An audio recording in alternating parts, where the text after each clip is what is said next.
रोज मी लोकांच्या भेटीगाठी घेते. लोकांच्या फार अपेक्षा लोक सांगत नाही आहेत. लोक सांगतात ताई आधी आम्ही तुम्हाला निवडून देऊ, मग आम्ही तुम्हाला काम सांगू. आणि मोठी मोठी कामं बऱ्यापैकी मार्गी लागलेत. प्रत्येकाची छोटी काही वैयक्तिक छोटी छोटी कामं आहेत. तर त्यांना एवढं गांभीर्य आहे निवडणुकीचं की ते स्वतःच म्हणतात की आम्ही इलेक्शन झाल्यावर सांगू. हे लोकांचं प्रेम आहे, हे लोकांचे आशीर्वाद आहे. विधानसभा निवडणुकीमध्ये केवळ एका मतदारसंघात तुम्ही फिरलाय, मात्र लोकसभेमध्ये हे फिरत असताना 5-6 मतदारसंघात फिरत असताना कसं वाटतं? मी लोकसभेत फिरले नाही, थोडीच माझी पहिली लोकसभा आहे. मी उलट माझं राजकारणाची एंट्रीच लोकसभेच्या निवडणुकीत झाली आहे. 2009ला मुंडे साहेबांच्या प्रचारासाठी धुरा माझ्यावर होती. 2004ला मुंडे साहेबांचा विधानसभेचा प्रचार केला.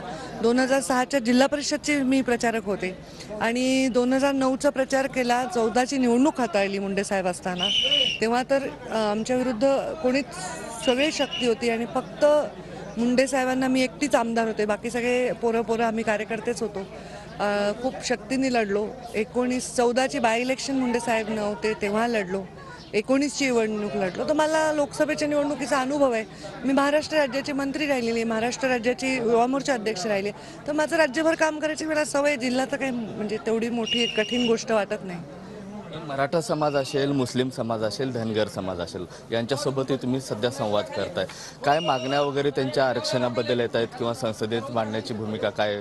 मी सर्व ज्यांना मी संवाद करते ते माझ्या बीड जिल्ह्याचे नागरिक आहेत आणि मी त्यांची सेवक आहे. त्यांच्यासाठी काम करण्यासाठी मला ठेवलं आहे त्यांनी, असं समजायला हरकत नाही. त्यांची सगळीच कामं मार्गी लावण्यासाठी. तर मी जेव्हा कोणाला भेटते तेव्हा मी त्याला जातीच्या चष्म्यातून पाहत नाही.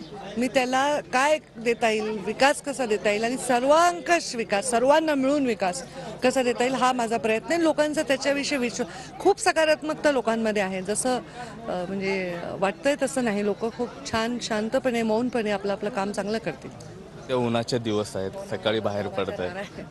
उन्हाचे दिवस आहेत. आम्हाला उन्हाची सवय म्हणा राजकारण्यांना. आपण रोजच राजकारणात फिरत असतो उन्हात नंदू काका.